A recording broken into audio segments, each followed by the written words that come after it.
So here we are, it's April 2023 and we've just had a day out with the Defender with the Thule bike rack. When I was looking at and considering this required solution of a bike rack for the Defender with, of course, the rear spare wheel, which creates a number of challenges in terms of the reach out and in this case, the reduced space. So the Thule provide a solution whereby this is a 3-bike rack and they provide an adapter bar that comes up here. So effectively you buy the 3-bike rack and you get the space and capacity for 2 bikes. So a couple of factors here. One is the sort of the feedback and experience of the Defender and the Thule. So from the Defender's point of view, absolutely no issues whatsoever. You know, the deployable tow bar, as you can see there, comes out really neatly. It's very strong, easily carries the capacity, and these are heavy bikes. They're eMTBs, so they weigh sort of 24.5, getting towards 25 kilos each before you put on all the extras and the bits and pieces. And of course, what I mean by the extras and things like that, you've got the locks, the various pumps, you've got the toolkits here. On both bikes we obviously share the tool packs, but all of that adds to the weight. And we can't be bothered to take the batteries off. That's just laziness, I guess. So they are heavy, but I'm really impressed. The tow system, I mean, it's obviously not really towing, it's sort of carrying. No fuss, no nonsense at all. Really useful with the cameras, because with the Defender, you can have the cameras on at the back, and you can, especially when you first buy these and you're first doing it, it's nice to have that confidence that they're not about to fall off and go bouncing down the road, and you know, they're not wobbling about and scratching. And that's the factor here. Is what I've done here is put some, where I can see as I fit them, there's obvious points where they'll rub and knock and scratch. And okay, yes, they're off-road bikes and they will get scratched anyway, but it's just nice to know that you're not adding to that damage, especially as these are carbon frames for these 2 bikes, and you wouldn't want, you know, carbon is a brilliant product and technology, but you do want to be careful. So very positive experience with the Land Rover side of the hooking on this bike carrier. It is only for 2 bikes really. You can have an extender to add a 3rd one, but I don't think you go over the capacity, I believe, if you had a 3rd eMTB, but perfect for 2. Really works well. You do have to allow time to load them up and one thing and another, and sort of fuss around. The one annoying thing from a Thule perspective, really disappointing, especially as they are a, you know, global main brand, Swedish, is these things here. For the eMTB type bikes, and I appreciate these are the, you know, they're mountain bikes, aren't they? So they've got the big thick tires here, heavy, chunky. But these stupid straps, I mean, there must be loads of people that have these carriers to you know, load up mountain bikes on.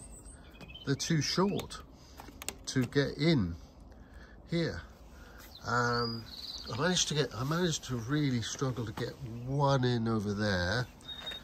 And one in over there. Really, I mean, you really have to work hard at it and position the bikes, but you can't get 2 in. So annoying, and it's all because, you know, cheap. Like, I mean, this is an expensive quality product. There's no doubt about it. There's a good company and it's a good quality product, but this here is just penny pinching. If only it'd be another 50 millimeters longer. And I've even got a special electrician's plastic pliers, which are in the car at the moment. And what I mean by plastic is obviously metal. Metal pliers would rip and tear. So I've got some plastic pliers to try and drag them in and fix them down. But they just don't have the reach. So I've got my little kit here. And in here I've got the plastic pliers. So I've even gone that far to try and drag them down, but no. So I'm going to contact Thule and see if I can get some extenders, but it's just so annoying that you spend all, I mean, this is an expensive solution, and you know, theoretically you shouldn't need any of this. I've got these protectors here for the carbon frame, but I've had to fuss about with the fixing to, you know, clearly you don't want to have regrets of an incident, so I've had to over strap it, in part because of this. And in theory I've got some little lock kits. You're meant to be able to pull these down, pull them out here and put locks on them, and I've got the locks, but of course not only is it not long enough to go through there, you'll never get it out here to lock it. So on the way back, we've been out all day, we stopped off and had a bite to eat before we came home. My wife's just gone out in the Tesla to go and do some stuff for the family, you know, so while we're at the restaurant having a bite to eat, we had to be careful where we went and parked, because these could have been whipped away within seconds, frankly, by somebody. So there's no chance of locking them. So there you are. That's my feedback on the Defender. Is absolutely perfect, especially the cameras. You know, the whole camera system. You know, this doesn't have clear sight.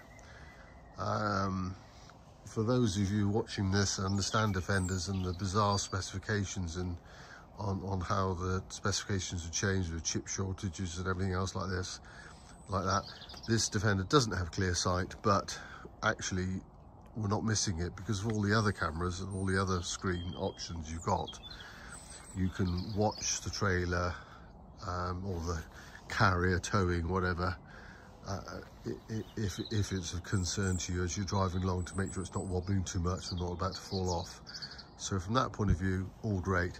It's got a brilliant test mode for the light, so when you connect it and plug it in, there's a little button in here and it just whizzes all the lights around, so you can test everything. So from a Land Rover perspective, spot on, absolutely delighted. I'm just surprised at Thule. I will be contacting them next week because that is really annoying, really unnecessary, and zero chance of locking them on, unless of course I have yet another cumbersome locking strap going around the bikes, which with all the mud and one thing and another is bound to cause you know, yet more scratching. So yeah, my job now is to unload these and get them washed. Hope you're all well. Take care. Bye.